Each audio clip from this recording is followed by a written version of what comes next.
बिस्मिल्लाहिर्रहमानिर्रहीम ते अस्सलामुअलैकुम। तुसी वेख रहे हो पंजाब TV 94 ते मैं तुहाडा अपना अफजल फरीद पट्टी। 27 अक्तूबर ते सोमवार दा दिन साडे अज दे पंजाबी व्लॉग दे विच चढ़दे ते लहिंदे पंजाब दे नाल नाल पूरी दुनिया च जिथे जिथे पंजाबी बोली समझी ते बोली जाती है उन्होंने असी जी आया कहने आ। नाजरीन, साडा अज ये पहला पंजाबी व्लॉग है ते पंजाबी च व्लॉग करन दा भी साडा एक मकसद है, क्योंकि पंजाबीयत ते पंजाबी कल्चर ये खत्म होंदा जा रहा आहिस्ता आहिस्ता। असी पता नहीं क्यों अपनी सकाफत छड्ड के ते दूसरियां दी सकाफत नूं अपनाउण दे चक्करां च होए हैं, जबकि पंजाबी ज़बान बड़ी अच्छी ज़बान है ते पंजाब दा कल्चर बहुत अच्छा कल्चर है। पंजाब दी सकाफत आहिस्ता आहिस्ता साडे विचों खत्म हुंदी जांदी है। तुसीं वेखो, अज तो 25-30 साल पहले जेड़े तो हुण 20-25 साल दे बच्चे ने उन्हां नूं तां की समझ है, जेड़े मेरी उम्र दे ने या मेरे तो ज़्यादा उम्र दे ने 50-55 या 60 साल दे लोग ने, उन्हां नूं सारा ही पता है कि पंजाब किस तरह दा हुंदा सी ते साडी सकाफत किस तरह दी हुंदी सी। हुण असी अपनी सकाफत छड्ड के दूसरियां दी सकाफत अपनाउण दी कोशिश कर रहे हैं, जबकि सानू इस तरह नहीं करना चाहिए। असी अपने पंजाबी व्लॉग दे विच अपनी सकाफत नूं भी उजागर करांगे, पंजाब दी नूं नाल पंजाबी बोली नूं भी प्रमोट करांगे ते नाल नाल असी आप दा ना थोड़ा बहुत फन मज़ा ये भी पेश करते रवांगे। तुसीं साडा साथ दिंदे रहा जे। कित्थे गईयां पिंड दीयां टालियां ते बेरियां, कित्थे तेरे पिपलां दी छां गई। तुसीं वेखो, अज तो 25-30 साल पहले ए ज़रा बच्चे जेड़े 15-20 साल दे ने, ये मेरे अल थोड़ा जिहा मतवजो होवो। आ जिहड़ा उत्तों दी वेखण डिया है ना, इनू भी वेखण डिया। आओ वेखो, आओ वेखो उत्तों किवें झुक झुक के वेखण डिया। मोबाइल इनू भी विखाओ, इनू गल्लां दी समझ आवे कि पंजाब किस तरह दा हुंदा सी।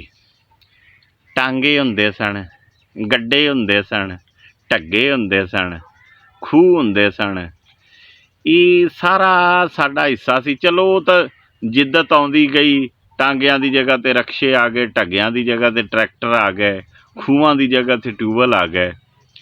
तो वो सीन तुसीं नहीं वेखे, वो असी वेखे ने या साडे तो वड्डियां ने वेखे ने। बड़ा मज़ा आउंदा हुंदा सी जदों ताया शरीफ सवेरे बांगा वेले उठ के ढग्गियां नूं छड्ड के ते मरब्बे जाना, उन्हें जाके हल जोड़ने ते फिर पिछों ताई बशीरा ने रोटी टुक बना के सवेरे सांझरे भो फुटनी ते उन्हें मगर जाना। साग होना, मक्खन होना, लस्सी होनी, पराठे होने या मक्की दियां रोटियां होनियां ते फिर ताए शरीफ ने बन्ने ते बह के खाना वो साग, वो मक्खन। ते अज दे बच्चिआं नूं तुहानूं की पता कि वो खुराकां, वो गल्लां, वो ढग्गे ते या साडे तो जिहड़ा पहला दौर सी जदों खूह जोड़े जाते सन पानी जमीनां नूं देण वास्ते, ते वो खूह हुंदे सन ते उहदे विच एक माल चलदी हुंदी सी, ऐ गोल लोटे हुंदे सन। वो कोई 60, 70, 80 या इहदे करीब लोटे हुंदे सन ते एक चैननुमा उहनूं माल कहिंदे हुंदे सन। उहदे ते वो लोटे चलदे हुंदे सन ते वो जिवें ढग्गियां ने गेड़ना उस खूह नूं, वो एक इस तरह की चाल बनी हुंदी सी, गरारी हुंदी सी ते वो ढग्गियां ने गेड़ना खूह नूं, ऐ गेड़े ते लगे रहना ते वो पानी दे लोटे भर भर के विचों खूह दे आउंदे रहने ते खाले दे विच जांदे रहने। वो बड़ा सीन हुंदा सी। फिर खरास तुसीं नहीं वेखे। असी ये सारियां चीज़ां अज असी तुहानूं ना अपना चैनल बस थोड़ा जिहा इहदा तारफ करवा रहे हैं कि साडा चैनल पंजाबी होएगा ते इहदे विच हासा मजाक भी होएगा। असी तुहानूं हसाया भी करांगे ਕੋਈ ਖਬਰ ਵੀ ਦਿੱਤੀ ਕਰਾਂਗੇ, ਚੰਗੀ ਖਬਰ ਜਿਹੜੀ ਮੁਲਕੀ ਖਬਰ ਉਹ ਵੀ ਦੇ ਦਿੱਤੀ ਕਰਾਂਗੇ ਵਿੱਚੋਂ। ਲੇਕਿਨ ਸਾਡਾ ਇਹ ਖਬਰਾਂ ਦਾ ਚੈਨਲ ਨਹੀਂ ਹੈ, ਸਾਡਾ ਇਹ ਪੰਜਾਬ ਦੀ ਸਕਾਫਤ ਨੂੰ ਹਾਈਲਾਈਟ ਕਰਨ ਦਾ ਚੈਨਲ ਹੈਗਾ ਹੈ। ਫਿਰ ਪੰਜਾਬੀ ਬੋਲੀ ਨੂੰ ਪ੍ਰਮੋਟ ਕਰਨ ਦਾ ਚੈਨਲ ਹੈਗਾ ਹੈ, ਅਤੇ ਨਾਲ ਸਾਡਾ ਜਿਹੜਾ ਨਾ ਹਾਸਾ ਬਖੇੜਾ ਇਹ ਉਹਦਾ ਚੈਨਲ ਹੈਗਾ ਹੈ।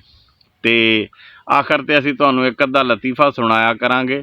ਪੁਰਾਣੇ ਵਕਤਾਂ ਦੇ ਵਿੱਚ ਨਾ ਅਸੀਂ ਜਦੋਂ ਸਕੂਲਾਂ 'ਚ ਪੜ੍ਹਦੇ ਰਹੇ, ਪ੍ਰਾਇਮਰੀ ਸਕੂਲ ਦੀ ਮੈਂ ਗੱਲ ਕਰਨਾ, ਅਤੇ ਇੱਕ ਅੱਧਾ ਮਾਸਟਰ ਹੁੰਦਾ ਸੀ ਅਤੇ ਪਿੰਡ ਦੇ ਜਿਹੜੇ 25 30 ਜਾਂ 40 ਬੱਚੇ ਹੋਣੇ, ਟਾਟਾਂ 'ਤੇ ਬਹਿਣਾ, ਤਖਤੀਆਂ ਲਿਖਣੀਆਂ, ਉਹ ਵੀ ਬੜੀ ਗੱਲ ਸੀ। ਇਹਦੇ 'ਤੇ ਵੀ ਅਸੀਂ ਇੱਕ ਵਲੋਗ ਕਰਾਂਗੇ ਕਿ ਪੰਜਾਬ ਦੇ ਸਕੂਲ ਕਿਵੇਂ ਹੁੰਦੇ ਸੀ, ਅਤੇ ਪੰਜਾਬ ਦੇ ਵਿੱਚ ਬੱਚੇ ਕਿਵੇਂ ਪੜ੍ਹਦੇ ਹੁੰਦੇ ਸੀ, ਅਤੇ ਮਾਸਟਰ ਸਾਨੂੰ ਕਿਵੇਂ ਪੜ੍ਹਾਉਂਦੇ ਹੁੰਦੇ ਸੀ, ਅਤੇ ਫਿਰ ਉਹ ਦੁਪਹਿਰੇ ਚਾਹ ਕਿਵੇਂ ਪੀਂਦੇ ਹੁੰਦੇ ਸੀ, ਅਤੇ ਫਿਰ ਮਾਸਟਰ ਵਾਸਤੇ ਅਸੀਂ ਹੁੱਕਾ ਕਿਵੇਂ ਧਰ ਕੇ ਲਿਆਉਂਦੇ ਸੀ। ਇਹ ਸਾਰੀਆਂ ਚੀਜ਼ਾਂ ਆਹਿਸਤਾ ਅਸੀਂ ਰੋਜ਼ਾਨਾ ਅਸੀਂ ਇੱਕ ਇੱਕ ਵਲੋਗ ਕੀਤਾ ਕਰਾਂਗੇ, ਨਾਲੇ ਤੁਹਾਨੂੰ ਹਸਾਇਆ ਕਰਾਂਗੇ, ਨਾਲੇ ਪੰਜਾਬ ਦੀਆਂ ਗੱਲਾਂ ਸੁਣਾਇਆ ਕਰਾਂਗੇ।